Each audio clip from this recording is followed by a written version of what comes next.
ఓం శ్రీ మహాగణాధిపతయే నమః. శ్రీమాత్రే నమః.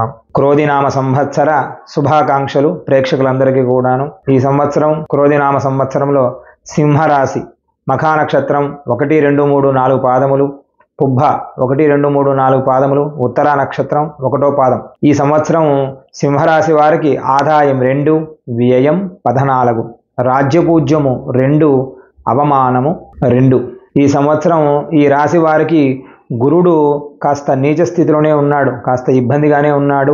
గురుడు 10వ రాశిలో ఉన్నాడు, రాహువేమో అష్టమంలో ఉన్నాడు.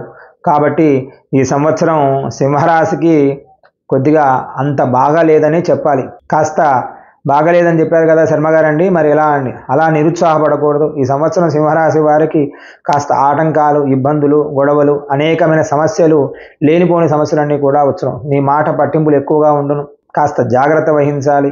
ఈ సంవత్సరం అక్టోబర్, నవంబర్ దాకా బాగలేకపోయినా డిసెంబర్ నుండి కాస్త మెరుగు అవుతుంది. కాబట్టి ఇబ్బంది పడవలసిన అవసరం అయితే అంతగా అవసరం ఏమీ లేదు.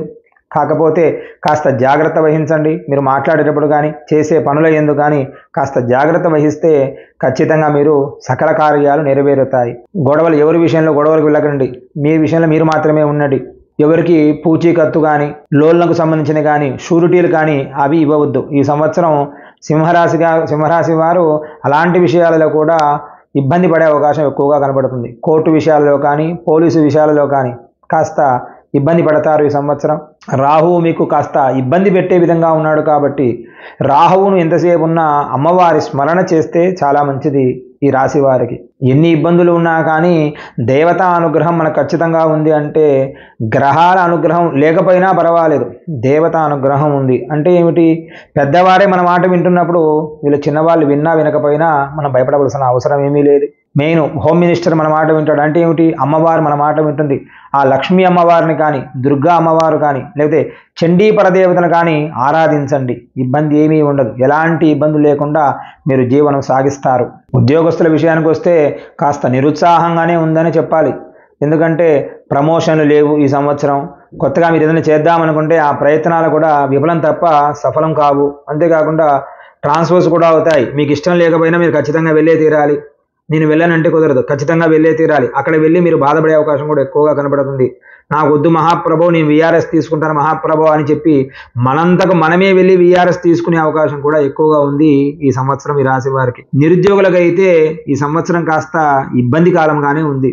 కొత్త ఉద్యోగాలు ఏమీ రావు. మీరు ఏ ఉద్యోగంలో చేస్తున్నారో ఆ ఉద్యోగాల్లోనే కాస్త అలాగే ఉండండి. మార్పు వెళ్తాను, ఇక్కడ కాస్త ఎక్కువ శాలరీ వస్తుంది, కాస్త అక్కడ బాగుంటుంది ఏమని చెప్పి అలాంటి ఆలోచన ఏమీ పెట్టుకోవద్దు. ఈ సంవత్సరం మీరు ఏ ఉద్యోగంలో చేస్తూ ఉన్నారో ఆ ఉద్యోగంలోనే ఉంటే చాలా ఆనందదాయకంగా ఉంటారు. వేరే మార్పు చేస్తే మార్పు వలన కూడా మీరు ఇబ్బంది పడే అవకాశం ఎక్కువగా కనబడుతూ ఉంది. రాజకీయ నాయకుల విషయానికి వస్తే ఈ సంవత్సరం కాస్త గడ్డు కాలమే. మీరు ఎలక్షన్లకు వెళ్ళిపోయి ఎన్నికలు వెళ్దామా అంటే ఎన్నికల్లో మీరు పోటీ చేసినా సరే అక్కడ గెలవరు. గెలవలేదు పర్వాలేదు అనుకుని పార్టీలో ఉందామా అంటే పార్టీలో ఉన్నవారు కూడా మీ మీద అనేకమైన నేరాపనిందులు చేస్తారు. మీరు జైలుకు వెళ్ళే అవకాశం కూడా ఎక్కువగా కనబడుతుంది. కోర్టు వ్యవహారాలు, మిమ్మల్ని నమ్మిన వాడే మిమ్మల్ని మోసం చేస్తాడు. పక్కన ఉన్నవాడే మిమ్మల్ని అంటిపెట్టుకున్న వాడే మిమ్మల్ని మోసం చేసే అవకాశం కూడా ఎక్కువగా కనబడుతుంది. డబ్బులు నీళ్ల వలె ఖర్చు అయిపోతాయి. మీరు ఇన్ని రోజులు సంపాదించిన డబ్బు, ఆస్తులు అన్నీ కూడా ఆర్థిక కర్పూరం వలె ఆవిరైపోతాయి. రాజకీయ నాయకులు కాస్త ఈ సంవత్సరం తెలివి తెచ్చుకొని కాస్త జాగ్రత్తగా ఉంటే ఈ సంవత్సరాన్ని మీరు గట్టెక్కించవచ్చు. లేదు ఏమి కాదు అని అనుకుంటే మాత్రం ఖచ్చితంగా మీరు ఈ సంవత్సరం ఇబ్బంది పడవలసింది గ్యారంటీ. కళాకారుల విషయానికే వస్తే ఈ సంవత్సరం కొత్త అవకాశాలు తక్కువగా కనబడుతూ ఉన్నాయి. టీవీ రంగాలు పనిచేసేవారికి కానీ, చలనచిత్రాలు పనిచేసేవారికి కానీ, డైరెక్టర్ డిపార్ట్మెంట్ కానీ, ఏ రంగాల వారికైనా సరే కొత్త అవకాశాలు కాస్త తక్కువగానే ఉన్నాయి. ఏదైనా అవకాశం వచ్చిందంటే మాత్రం దాన్ని అందిపుచ్చుకోండి ఖచ్చితంగా. లేదు దీనికంటే బెటర్ ఇంకా వస్తుంది, కొత్త జాబ్ కొత్తగా వస్తుంది, దాంట్లో అవకాశం ఉంటుంది, ఈ సినిమా అవకాశం ఉంటుంది అని అనుకోవద్దు. మనకు ఉన్న అవకాశాలు ఈ సంవత్సరం చాలా తక్కువ ఈ రాశి వారికి. కాబట్టి వచ్చిన అవకాశాలను వచ్చినట్టుగానే మీరు జాగ్రత్త ఒడిసి పట్టి ఆ అవకాశాలను మీరు పుచ్చుకోవాలి. ఎందుకంటే డబ్బు విషయం ఈ సంవత్సరం చాలా ఇబ్బంది పడతారు మీరు. ఇల్లు మార్పులు కూడా ఉన్నాయి. కాబట్టి కాస్త జాగ్రత్త వహించండి. తద్వారా మీరు ఇబ్బందులు పడకుండా కాస్త ఆనందంగా ఉంటారు ఈ రాశివారు. అదేవిధంగా వ్యాపారాల విషయానికే వస్తే స్టోర్ చేసే వ్యాపారస్తులే కానీ, కిరాణా సంబంధించిన వ్యాపారస్తులే కానీ కాస్త ఈ సంవత్సరం లాభదాయకంగా లేవు. అంతంత మాత్రముగానే ఉన్నాయి వ్యాపారాలు. అదేవిధంగా ఈ స్టోర్లే కానీ, కిరాణం షాపులే కానీ, సూపర్ మార్కెట్లే కానీ కాస్త నష్టాలు పాలయ్యే అవకాశం కూడా ఎక్కువగా ఉంది ఈ సంవత్సరం. అదేవిధంగా బంగారము, వెండి అలాంటి వారు వ్యాపారం చేసేవారు కూడా ఈ సంవత్సరం నష్టపోతారు. మరి మనం చూడడానికి ఏమో బంగారం నిత్యం డైలీ పెరుగుతూనే ఉంది, కానీ వ్యాపారాలు ఎలా నష్టం వస్తాయో తెలియదు. కానీ ఈ సంవత్సరం ఖచ్చితంగా బంగారం, వెండి వ్యాపారస్తులు నష్టపోతారు. ఇటుక, ఇసుక, కంకర ఇలాంటివి కన్స్ట్రక్షన్ సంబంధించిన మెటీరియల్స్ చేసే వారికి మాత్రం ఈ సంవత్సరం ఆనందదాయకంగా ఉంటుంది, వ్యాపారం బాగుంటుంది, ఇబ్బంది పడవలసిన అవసరం ఏమీ లేదు. రియల్ ఎస్టేట్ రంగంలో చేసేవారికి కాస్త మిశ్రమ ఫలితాలు కనబడతాయి. మరి పూర్తిగా కాకపోయినా కాస్త మధ్యమంలో ఆనందంగా ఉంటారు. మరి పూర్తిగా 100కు 100% అయితే కాదు, కాస్త జాగ్రత్తగా ఉంటే మాత్రం ఈ సంవత్సరాన్ని మీరు గడిపేయవచ్చు ఆనందంగా వ్యాపారస్తులు. అదేవిధంగా కాంట్రాక్టర్ల విషయానికి వస్తే కాంట్రాక్టర్లకు పాత మనం కన్స్ట్రక్షన్ చేసేటివన్నీ కూడాను ఈ సంవత్సరం బిల్లులు రావు, చాలా ఇబ్బంది పెడతారు. ఆ బిల్లులు రాక మీరు నూతనంగా మళ్ళీ అప్పులు చేసి బాధపడవలసిన అవసరం కూడా ఉంది. ఎక్కువగా కొత్త కాంట్రాక్టర్స్ కూడా మీకు రావు. కాబట్టి ఏం చేయాలో ఆలోచించి 1కి 10 మార్లు ఆలోచించైనా సరే సరి అయిన నిర్ణయం తీసుకోండి. కాంట్రాక్టర్లు ఈ విషయం ఖచ్చితంగా గమనించాలి. విద్యార్థుల విషయానికే వస్తే విద్యార్థులకు అంతంత మాత్రంగానే ఉన్నది. గురుబలం సరిగా లేక వీళ్ళు కూడా ఇబ్బంది పడుతున్నారు విద్యార్థులు. కాబట్టి మీరు ఎంతసేపు ఉన్నాని ఆ గాడ్జెస్ కానీ ఇంకా మిగతా వ్యాపకాలు ఎక్కువగా ఉన్నారు ఈ సంవత్సరం విద్యార్థులు. అలా చేస్తే ఇంకా చాలా ఇబ్బంది పడతారు విద్యార్థులు. అలా చేయకండి. కాస్త విద్య మీద బుద్ధి పెట్టి విద్యను సంపూర్ణంగా పూర్తి చేయండి, మీరు ఖచ్చితంగా పాస్ అవుతారు. లేకపోతే ఈ సంవత్సరం మీ జాతక ప్రకారంగా కాస్త అంతంత మాత్రంగానే పాస్ అవుతారు. పక్కన వాడేమో 100కు 99 తెచ్చుకొని మీరు 40 మార్కులు 50 మార్కులు తెచ్చుకుంటే ఈ సంవత్సరం చాలా ఇబ్బంది పడతారు. ఇప్పుడు జరిగేదంతా కూడాను పక్కన వాడితో మనం చూసుకొని పోటీ పడి వెళ్ళిపోతూ ఉంటాము. మనం ఇంకా ముందుకు వెళ్ళాలి, కానీ మనం ఏదో వ్యాపకాలు పెట్టుకొని పోటీ తత్వాన్ని మర్చిపోవద్దు. విద్యార్థులు మీ తల్లిదండ్రులు చెప్పిన విధంగా ఖచ్చితంగా చదవండి, ఖచ్చితంగా మీరు సక్సెస్ అవుతారు.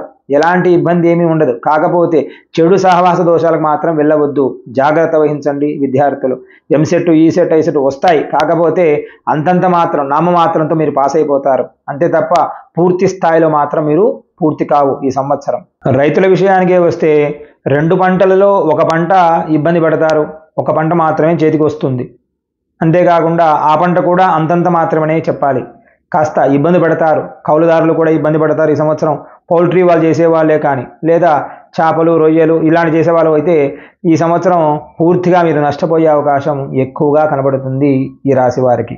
ఈ సంవత్సరం ఈ రాశి స్త్రీలకైతే కాస్త ఇబ్బందిగా ఉందనే చెప్పాలి. మీరు ఏ మాట మాట్లాడినా సరే ఆ మాట ఎదుటి వారికి వెళ్ళేసరికి అదే తిట్టులాగా కనబడుతుంది.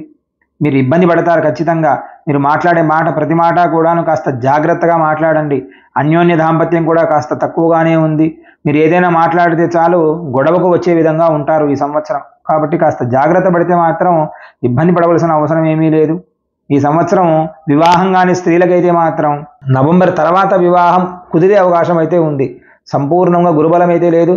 కాకపోతే దక్షిణామూర్తికి కానీ, దత్తాత్రేయ స్వామి వారికి కానీ మీరు ఉపాసన చేస్తే ఖచ్చితంగా వివాహం అయ్యే అవకాశం ఉంది. అంతేకాకుండా ఈ సంవత్సరం రాశి వారికి ధనము కానీ, బంగారం కానీ, వజ్రములు కానీ పోగొట్టుకునే అవకాశం కూడా ఎక్కువగా కనబడుతుంది. అంటే దొంగతనం, చోర భయం ఎక్కువగా ఉంది.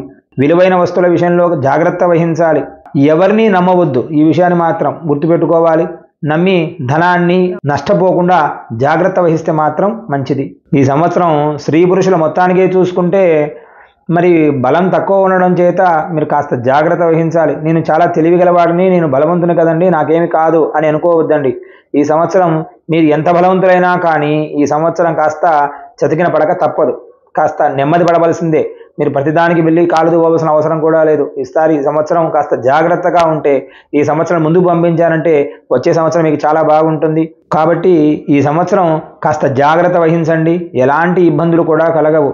ఎంతటి వారికైనా సరే సుబ్రహ్మణ్యేశ్వర స్వామి వారి అనుగ్రహం ఉంటే అన్ని పటాపంచలవుతాయి. రాహుగ్రహం బాలేకపోయినా కానీ మనం సాక్షాత్తు రాహుని వెళ్ళి నమస్కారం చేస్తే మనకి ఎలాంటి ఇబ్బంది కూడా కలగదు. కాబట్టి రాహువును లేదా సుబ్రహ్మణ్యేశ్వర స్వామి వారి అభిషేకం అర్చన చేయించని ప్రతి మంగళవారం కూడాను మీకు అన్ని కార్యాలు విజయం సాధిస్తారు. ఎలాంటి అయ్యో రాసినకి ఇలా ఉంది అని బాధపడవద్దండి. ఎందుకంటే మనము తలుచుకుంటే ఏదైనా సాధించే శక్తి మానవులకు ఉంది. కాబట్టి దేవతలు కూడా మనను స్మరణ చేయండి. దేవతా స్మరణ చేస్తే ఖచ్చితంగా ఆ దేవతా అనుగ్రహం మీకు ఖచ్చితంగా ఉంటుంది. ఈ సంవత్సరం ఈ రాశి వారు సంపూర్ణ దేవతా అనుగ్రహం పొంది ఆ ముక్కోటి దేవతల అనుగ్రహం పొందాలని కోరుకుంటూ మీ శ్రీకాంత్ శర్మ. మంగళం మహాత్. స్వస్తి.